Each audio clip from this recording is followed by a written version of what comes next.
គ្រាដំបូងបងនៅចាំច្បាស់មិត្តភក្តិណែនាំឲ្យបងស្គាល់អូន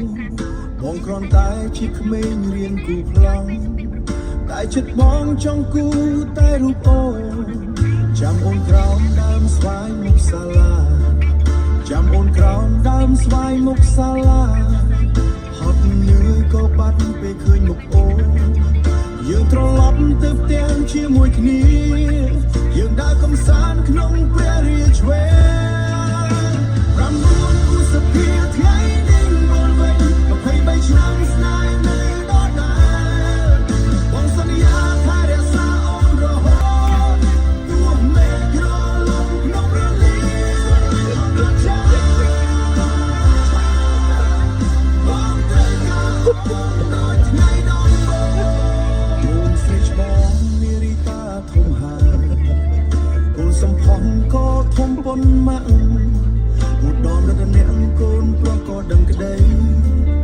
កូនទាំង3ជាជីវិតរបស់ពួកយើងអរគុណអូនដែលផ្ដល់គ្រប់យ៉ាងបង្កើតគ្រួសារដ៏កក់ក្ដៅមួយនេះ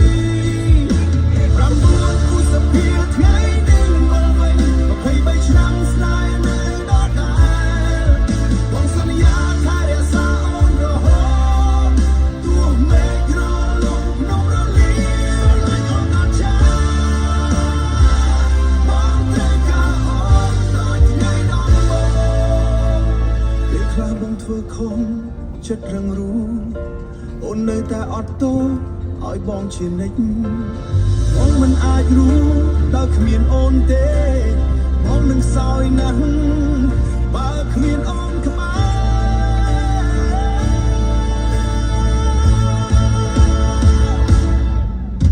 9 ឧសភាថ្ងៃនេះមកវិញ23ឆ្នាំស្នេហ៍នៅដដែល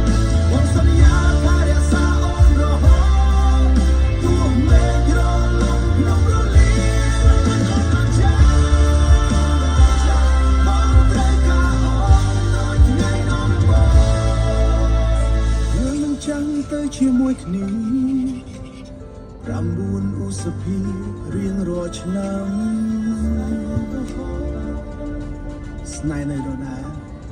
អូនគឺជាគ្រប់យ៉ាងរបស់បងអូយswitch